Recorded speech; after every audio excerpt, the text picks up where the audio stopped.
Praise the lord. ఈరోజు దేవుడు మనతో మాట్లాడుతున్న వాక్యము వాగ్దానము ఎజ్రా రాసిన గ్రంథము 7వ అధ్యాయము 28వ వచనము.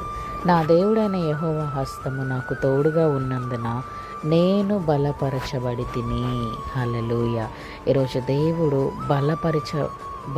దేవుడు మన దేవుడని జ్ఞాపకం చేస్తున్నాడు. నువ్వు బలహీనంగా ఉన్నావేమో, ఆయన నిన్ను బలపరిచే దేవుడు. నేను ఎప్పుడైతే బలహీనురాలనో నా దేవుడు అప్పుడు నన్ను బలపరిచే దేవుడు. ఆయన కృప నాకు చాలునని పౌలు గారు చెప్పారు. ఈరోజు దేవుడు నేను బలపరుస్తాను అని మాత్రమే కాకుండా నా హస్తము తోడై ఉంటుంది, నేను మీకు తోడై ఉన్నానని వాగ్దాన రూపంలో మాట్లాడుతున్నారు. ఆయన హస్తము, ఆయన దక్షిణ హస్తము యెషయా 41లో కూడా ఉంటుంది. నా దక్షిణ హస్తంతో నిన్ను ఎత్తుకుంటాను, సహాయం చేస్తానంటాడు. ఇంగ్లీష్లో అయితే రైచియస్ రైట్ హ్యాండ్ అని ఉంటుంది. ఆయన హస్తము కుడి పక్కన ఆయన మనకు నీడగా ఉంటాడు, తోడుగా ఉంటాడు. దేవుడు మనకి తోడుగా ఉన్నప్పుడు, నీడగా ఉన్నప్పుడు ఏ అపవాది శక్తులు కూడా మనల్ని అటాక్ చేయవు. చేసినా కూడా అవి మనలను విడిచి వెళ్ళిపోతాయి. ఆయన కృప అంత ఉన్నతమైనది, అంత గొప్పది.